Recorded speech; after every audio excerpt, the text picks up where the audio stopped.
We're looking at designing voice platforms to be used in noisy environments. We've come up with several tips courtesy of voices.soundhound.com. Know your user's environment, choosing the right microphone, choosing linear noise reduction components. And today, number 4, add zone control with source separation. Now, let me talk you through this, which sounds a little bit more complicated than perhaps it is.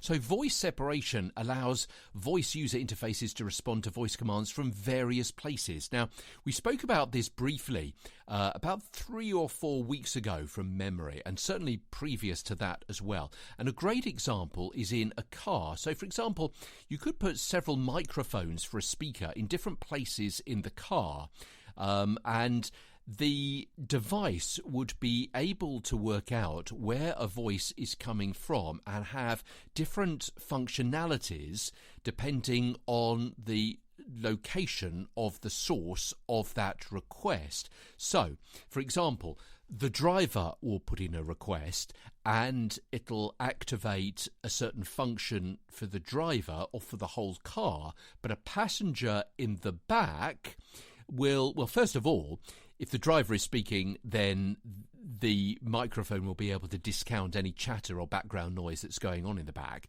so be able to split up those various microphone signals, so the driver's voice is cleanly recognised. We spoke about that the other day.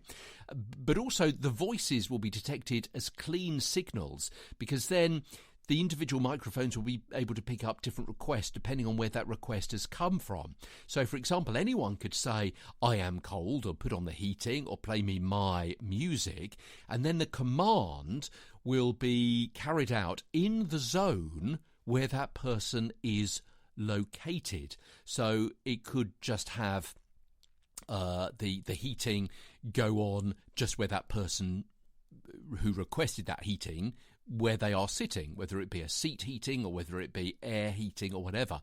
The sound of the music will only go on, not necessarily for the whole car, but will just be activated for the speaker near the head of the person who requested it. Meantime, if the driver, who after all is in control of the whole vehicle, asks for certain things to happen, for example, the fuel door to be opened, or the bonnet to be lifted, or whatever it is, the hood or the trunk or the bonnet or the boot, depending on who says it and where they were located when they said it, would mean that either the functionality would be carried out or wouldn't be carried out, if that makes sense. So it's kind of easier than it says. Add zone control with source separation is number 4 on our list. Number 5 comes to you tomorrow. My other daily podcast is Get a Better broadcast, podcast and video voice, and it's available, as I say, as a daily podcast. And this article is available via voices.soundhound.com and also the smartspeakers.com/links. From London, I'm Peter Stewart. Part of the briefcast.fm network.